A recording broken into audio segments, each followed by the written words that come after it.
ប្រហែលជាគ្មានអ្នកល្អទេអូនសុទ្ធតែមនុស្សបោកប្រាស់ច្រើនណាស់នៅក្នុង TikTok ក្នុង App បងប្រហែលជួប100នាក់ហើយ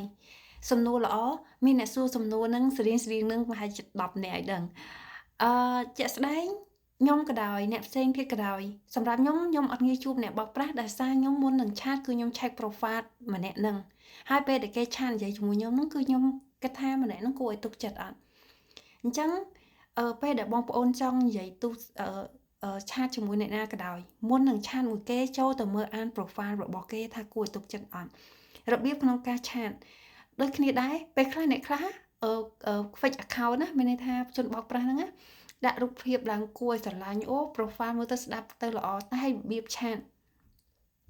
ហើយយើងអាសានិយាយទូរស័ព្ទមួយគ្នាអញ្ចឹងពេលដែលយើងនិយាយតែ2 3 4ដងគឺយើងចាប់បានហើយថាបោកប្រាស់ឬមិនបោកប្រាស់ពីព្រោះមនុស្សដែលបោកប្រាស់ជាធម្មតាគាត់អត់សូវចង់និយាយទូរស័ព្ទហើយបើគាត់និយាយទូរស័ព្ទក៏គាត់អត់សូវហ៊ាននៅ public ដែរមានន័យថាទីតាំងសាធារណៈពីច្រើនគាត់នៅទីតាំងដែលស្ងាត់ម្នាក់ឯងឬក៏របៀបរៀងលួចលាក់ក្នុងការនិយាយហ្នឹងឯងភាគច្រើនគឺពួកបោកប្រាស់អញ្ចឹងមួយទៀតយើងកុំងាយជឿជាក់លើមនុស្សណាម្នាក់ពេកក្នុងការស្គាល់គ្នាទៅប្រហែលថ្ងៃឬក៏1ខែ2ខែស្គាល់គ្នាយូរបន្តិចទៅហើយស្គាល់គ្នាច្រើនអ្នកទៅមួយទៀតពេលដែលយើងបំពេញ profile ក្នុង app អ្នកខ្លះថាបងលុយមួយឆ្នាំដូចអស់100ជាងអីចឹងតែខ្ញុំអត់ដឹងទេ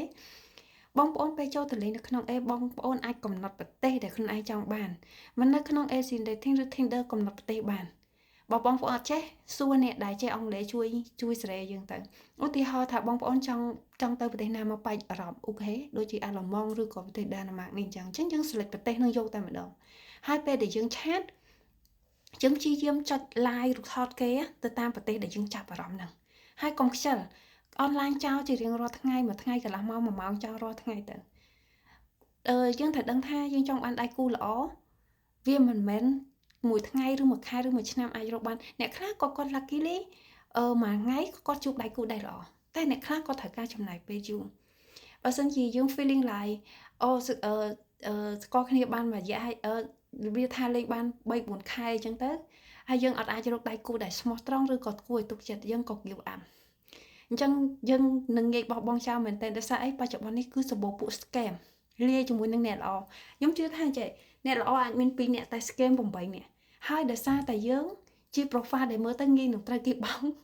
អញ្ចឹងពួក scam ហ្នឹងគឺវា active ជាងអ្នកដែលអត់ scam ហើយស្រីខ្លះទៀតគឺគាត់ត្រឹមត្រូវមែនទែនចាំតែគេឆាតមកពេលខ្លះយើងអាចចុច like បេះដូងគេឬក៏ឆាតទៅគេហើយមិនបាច់រំពឹងថាគេឆាតមកវិញទេការធ្វើបែបហ្នឹងគ្រាន់តែ account យើង active ទេយល់ទេហើយមួយទៀតបើសិនជាមាន profile នេះ Facebook អ្នកដែលខ្ញុំស្គាល់បងអូនស្រីម្នាក់ហ្នឹងគាត់ជាអ្នកជួយបង្កើត profile ឬក៏ app ឲ្យតែមិនរកដៃគូឲ្យណាកុំច្រឡំគ្រាន់គាត់ជួយហើយនឹងប្រាប់ពីរបៀបក្នុងការលេងគាត់ជួយបានម្នាក់ឯងអញ្ចឹងបងប្អូនអាចទៅសួរគាត់បានពឹងគាត់បានឆាតទៅ Facebook គាត់ផ្ទាល់អូខេ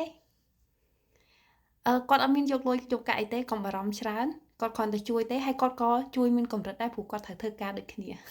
Good luck